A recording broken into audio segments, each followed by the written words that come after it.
Right then, welcome back. Still Breakfast Central on News Central. Now, if you're watching this, just to let you know, we are very much social. Yes, indeed. You can catch us on Twitter, Instagram, Facebook with the hashtag NC Breakfast Central. That's the handle at News Central TV. Also on YouTube, you can watch us live there, and also you can go onto the website www.newscentral.africa. Right then, it's a Wednesday. Let's talk about a bit of wellness, shall we? If you were in a position to offer medical assistance and to potentially save a person's life, would you be able to do it? And how many of us can really, spot the symptoms of a stroke or act faster when a person is choking or having perhaps an emergency or a seizure? Now, in this day and age, there's so much that requires individuals to be quite aware and alert of how the environment is and be equipped to offer help in matters of emergency and safety. Now, here to talk all about that and knowing the importance of how to administer at least first aid in potentially fatal situations, it's none other than Ugochi Obidiegwu. She's an educator and creator of safety products. So, Ugochi, welcome. Good morning. Good morning. Thank you. All right.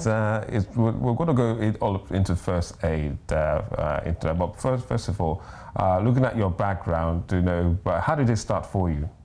Okay, so I worked in an airline as a cabin crew and a safety officer, and eventually I decided I wanted to do work in the oil and gas sector. Okay. But eventually I lost my mom in an accident due to the careless habits of a driver, and then subsequently I would see stories in the news where a house got burned, and then because of lack of information, things were just going wrong because of that knowledge barrier. And so I thought if people had a little bit more information, these things could be handled properly. And that's why I decided to start sharing safety tips in simple ways so that the person who isn't a safety professional would understand and know how to do things in any situation they find themselves. Yeah, but safety is quite a general term. Yes, it is. Can be and can be handled quite loose. So safety in what specific situations? Is it home? Is it environment? Is it in school? Is it at work?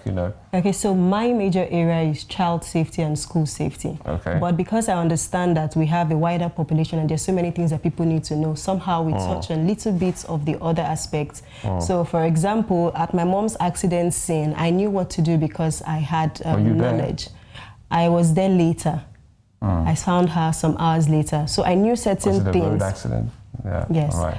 I knew certain things to look out for and do, but the people on the scene did not know what to do. So even when I wanted to carry her the way casualties are supposed to be carried, the other people did not know. So I just had to revert and, yeah, so you see, most times it's just that little breaks, and that's why we make sure that we see how we can share tips on first aid, amongst other things. So when we visit schools and we're speaking to either children or teachers, we always add an element of first aid in it. All right, so that takes us to first aid, which is perhaps the first safety, I don't know, what would I call it, the first basic safety curricula for whether for children or for adults, why, how it's really important, but we don't really get enough of it, in terms of training. Why do you think that is?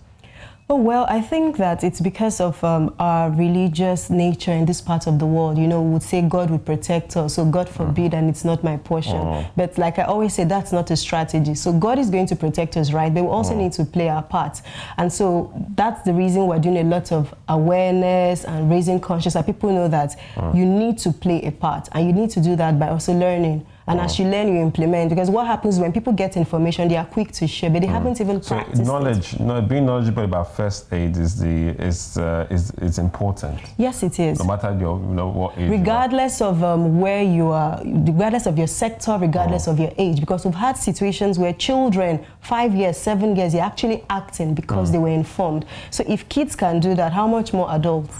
So everybody should know. First aid also could include things like CPR. CPR, handling choking, managing bleeding, burns, Yeah, on the basic, and especially when it comes to accident scenes or scenes where there's a health scare, the first thing that can be delivered is is first aid at that point. At that point, and you don't need to be a medical practitioner. No, you do not.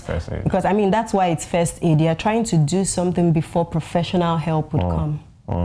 All right, I can see some, it's a clip of perhaps first aid being given. I think what would I call this one that's going on right here? Okay, so this is CPR. The participants are being trained on how to administer CPR in a situation. When do you administer CPR? Okay, so when you find someone and the person is no longer breathing, then you must do CPR because our brains need oxygen. And if we are not breathing after a certain duration, that's it. So we need to ensure that we restart the heart. Like doing compressions. So that's the importance of CPR. Yeah. You find perhaps an accident scene or something happened and the person is not breathing. That's when. So it's actually knowing why you are giving it, not just administering the wrong. Exactly. First aid out of first aid sake. What can really be done to really get people young and old with basic knowledge of first aid and first aid techniques like maybe CPR, mouth to mouth, as you can see there, stopping bleeding, and seizure, knowing what this is a seizure, this is an attack. What do we need to do? So I think that all organizations need to come on board. So we'll start with schools. As children are younger in schools, we need to begin to teach them there. Then we take it to the workplaces. This should be something that should come up from time to time in the workplace. You bring in someone to come and teach your staff. Then also in religious organizations, because since we know that in most churches and mosques, they usually have sessions for their members. So you could bring an expert to come in and share with them, because we want to ensure that regardless of where you find yourself, there is knowledge. Okay, I think last year residential estate even called me to train their landlords. So you see, it has to go into different organizations. So it shouldn't just be something that's restricted to maybe one class somewhere. So if we bring it into schools, into the workplace, into religious organizations, into residential estates, you see that you are able to reach everybody at their various levels. Health and safety is not the most common in terms of interest here, but we know that there are lots of breaches when it comes on a daily basis, So, and this is the very best way to start in terms of changing behavior towards actually administering, first aid. Nobody wants to touch somebody who's, So we always say that when you're going to help somebody, there shouldn't be danger to yourself. So the first thing you're looking out for is ensuring that there is no danger, because we do not want a dead hero, right? So as much as possible, when you check and there is no danger to yourself, see how to have PPE, personal protective equipment. If that is not available, see how you can improvise.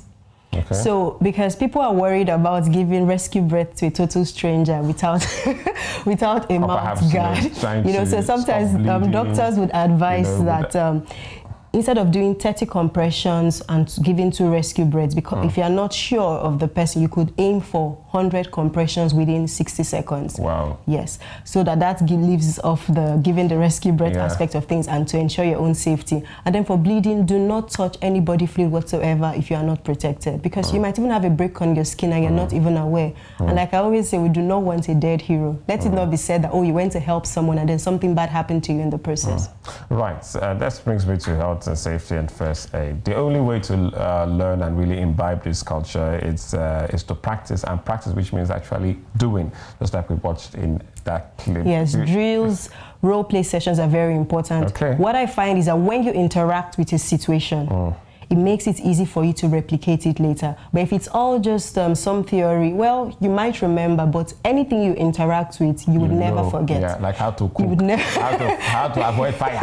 You never forget. So like the fire thing now, and I visit someone and I'm teaching them about fire safety, and I ask them, how many of you know how to use the fire extinguisher? They've never touched it. But we know how to run away Please from get fire. the fire extinguisher here, so we touch it. There's something about touching, interacting with the process. Yes, it just sticks. So the day you need that information, is going to bubble to the top of your mind. Yes. Okay, so there's a lot to learn, even as not just children, as adults, as a society, African society. So let's narrow it down to a Nigerian society to avoid hysteria. Yes, just like you talked about, you cited a situation which involves your mom in an accident. Because these are things we go on every day. We just had comments about Lagos State, to ban Okadas and bikes, which is a source of accidents. There's lots that go on. And there is maybe not, even if we talk about lack of medical personnel, but there's a lack of, first aid knowledge across board. Huge population People density. like to pour water. I don't know who told us in this country that pouring water is first aid. So almost every time when something goes wrong, they are pouring. And it's not funny. It's not a joke. It does come out a bit, silly, when you come from a knowledgeable perspective. Yeah, I'm forced to, talk about your book that you wrote, Ugochi, The Adventures of Muna, and it's all about health and safety. Tell us all about it. Okay, so it's a child safety storybook that teaches children how to incorporate safety habits in their day-to-day life. So the main actor is a young girl, and then she takes us through her daily activities and how she avoids accidents. I believe that stories are a great way to pass on the safety message to children, because at their level they can all relate to the story.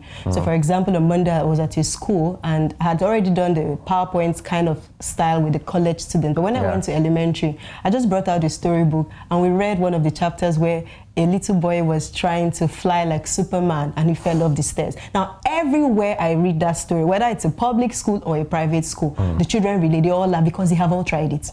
Everybody, they have all tried to fly like, so they can relate. So using stories brings the message home that, okay, so this is a story, but these are the lessons. And so when you ask them, what have you learned, they're able to share. Speaking about lessons, from your background, you've been on the Obama Young Leadership Initiative Program, also the Limoli Foundation, entrepreneurship. What's been your biggest takeaway from this? Because it means you've been through so a lot. Okay, yes. So what I have learned in the process of all this is that you've got to find your message and you have to be consistent and always show up strong. Because that's actually what has worked for me. The fact that I knew what exactly I was doing and I was consistent about it. So over time, when those platforms came, I could always reference, I have done this, I have done that, I showed up, and that has helped to get opportunities, that has helped to place me at certain levels because there's proof. It's one thing for you to say you're doing something, nobody can actually put a finger on it, but when they can actually see proof, it helps. Thank you so much, Ugochi Obidiegwu, for coming on the show, telling us all about health. Well, if you enjoyed watching this video, click here to get more of it, and don't forget to click here to subscribe.